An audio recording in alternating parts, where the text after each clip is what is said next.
Hello everyone, this is Robin Haldar. Welcome to my channel Mentor All-Rounder.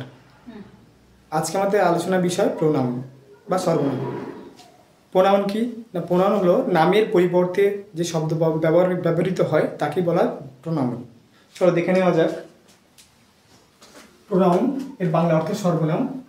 Noun বা নামের পরিবর্তে যে word ব্যবহার হয় তাকে প্রোনাউন বলে।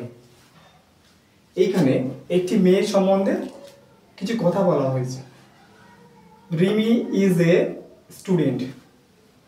রিমি হয় একজন ছাত্রী। She is going to school. সে স্কুলে যাচ্ছে। C is brilliant. সে হয় মেধাবী। এইখানে আমরা যদি বারবার রিমি কথাটি ব্যবহার করতাম তাহলে বিষয়টি শ্রুতিকটুর বা খারাপ শুনতে খারাপ লাগতো।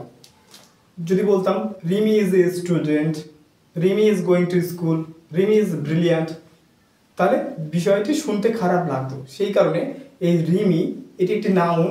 এই নাউনের পরিবর্তে হি, সি এই সি শব্দটি ব্যবহার হয়েছে দুবার।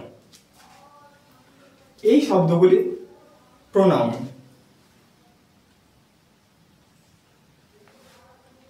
তো প্রোনাউনের আরো অনেক উদাহরণ আছে। Example I, we, he, she, him, her, it, they etcetera. এগুলি ক্ষেত্র বিশেষে ব্যবহার হয়।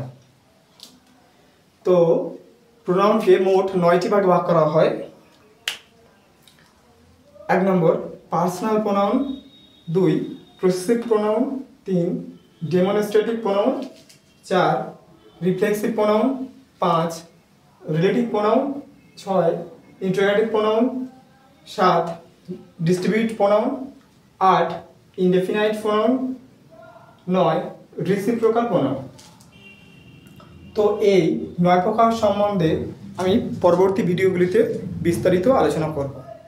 ভিডিওটি এই পর্যন্ত। ভিডিওটি ভালো লেগে থাকলে লাইক, শেয়ার এবং কমেন্ট করবেন প্লিজ।